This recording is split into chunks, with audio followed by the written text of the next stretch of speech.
Bueno, vamos a meternos de lleno en un caso clínico que es literalmente una carrera contrarreloj. En este análisis de hoy vamos a desglosar una situación fascinante que nos demuestra lo rapidísimo que el cuerpo humano puede llegar al límite absoluto. Tenemos a un paciente, un hombre de 55 años, y la situación es verdaderamente crítica desde el minuto 1. En medicina de urgencias, las decisiones de vida o muerte se toman en cuestión de minutos, así que para entender cómo piensan y actúan los especialistas, vamos a repasar paso a paso los datos exactos a los que se enfrentaron al cruzar las puertas del hospital. 230/135. Esa es la tensión arterial del paciente nada más llegar. Es una auténtica barbaridad. Para que nos hagamos una idea, una presión normal ronda los 120/80, ¿vale? Así que tener 230/135 significa que la sangre está literalmente bombardeando las paredes de los vasos sanguíneos con una fuerza destructiva. Es una emergencia médica absoluta. O se actúa de inmediato o los órganos vitales van a empezar a fallar en cadena. Así que, entremos en la primera parte, los síntomas de esta emergencia y cómo reconocer la crisis. Fijaos en el tremendo contraste que tenemos aquí. Por un lado está la emergencia física brutal, un dolor de cabeza fulminante de 9/10, 4 episodios de vómitos y un estado de confusión tremendo, con el paciente totalmente desorientado. Pero por otro lado tenemos el contexto.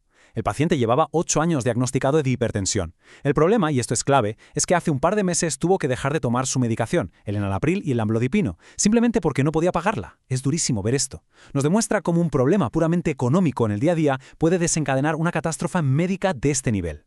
Y claro, el daño no se queda en un dolor de cabeza. Al hacer una exploración del fondo de ojo, los médicos ven hemorragias, manchas algodonosas y papiledema bilateral. Básicamente, le están sangrando los ojos por dentro. Esto confirma una retinopatía hipertensiva de grado 4, que es la prueba irrefutable de que los órganos están sufriendo un daño agudo severo. A ver, si los pequeños vasos de los ojos están reventando por la presión, imaginaos cómo tienen que estar los vasos del cerebro o de los riñones. Están sufriendo el mismo castigo. Pasamos a la siguiente fase: investigar las pistas clínicas para ver exactamente qué está pasando.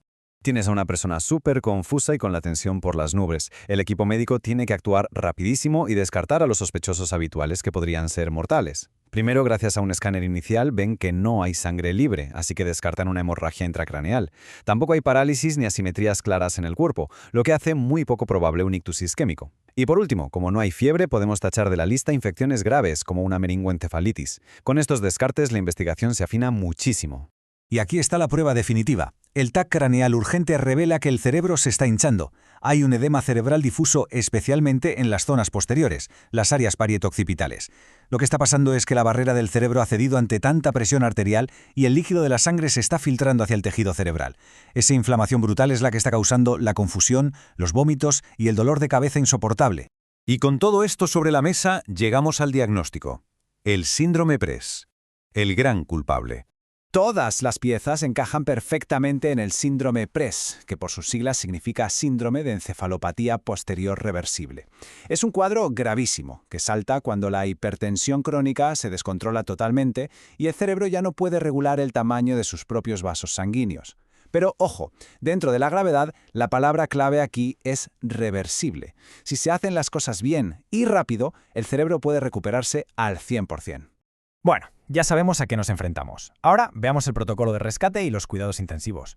Ante una tensión de 230, el instinto te pide bajarla a niveles normales a toda pastilla. Pues no, las guías clínicas de 2025 de la ACC y la AHA dicen que hay que hacerlo con un cuidado milimétrico. En la primera hora solo se baja la presión media entre un 20 y un 25%. Luego, a lo largo de las siguientes 2 a 6 horas, se baja poco a poco hasta 160/100. Y solo cuando ya lleva de 6 a 12 horas superestable, nos planteamos volver a la medicación oral de siempre. ¿Y por qué tanta precaución? Pues porque bajar la tensión de golpe es peligrosísimo. Pensadlo bien. Este cerebro lleva años acostumbrado a funcionar con muchísima presión para que le llegue la sangre. Si le quitas esa presión de repente, el cerebro, que ahora mismo no sabe regularse solo, se quedaría literalmente sin oxígeno. Sería peor el remedio que la enfermedad. Podríamos provocarle una isquemia severa. Para lograr este descenso tan controlado hay que elegir muy bien la medicación. Y aquí la estrella es la nicardipina por vía intravenosa por delante de otras opciones como el labetalol. ¿Por qué? Porque actúa rápido, pero sobre todo se puede ajustar la dosis gota a gota de forma súper precisa.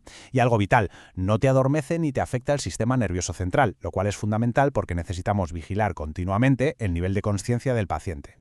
Todo este despliegue significa una cosa: directo a la UCI, no hay otra opción. Tenemos daño agudo en el cerebro, en los riñones y en los ojos. Para manejar esta medicación de forma segura, necesitan ponerle un catéter en la arteria para ver la tensión latido a latido en una pantalla y tenerle bajo vigilancia neurológica constante. Es un soporte vital absoluto. Superado el peligro inmediato, hablemos del camino a la recuperación, porque la cosa no acaba aquí. Las primeras 24 a 48 horas en la UCI son pura estabilización para cuadrar la tensión.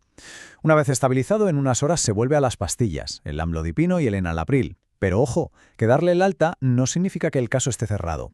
El protocolo exige hacer una resonancia magnética en unas 4 o 6 semanas. Es súper importante para comprobar que el cerebro se ha desinflamado del todo y que no han quedado secuelas. Y para terminar este desglose, una pequeña gran reflexión.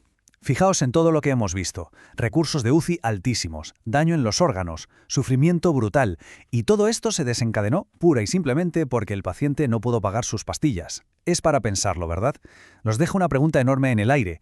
¿Qué podemos cambiar en el sistema sanitario para ayudar a los pacientes antes de que llegar a fin de mes se convierta en una urgencia de vida o muerte? Definitivamente la medicina es mucho más que biología, es un reflejo de nuestra sociedad.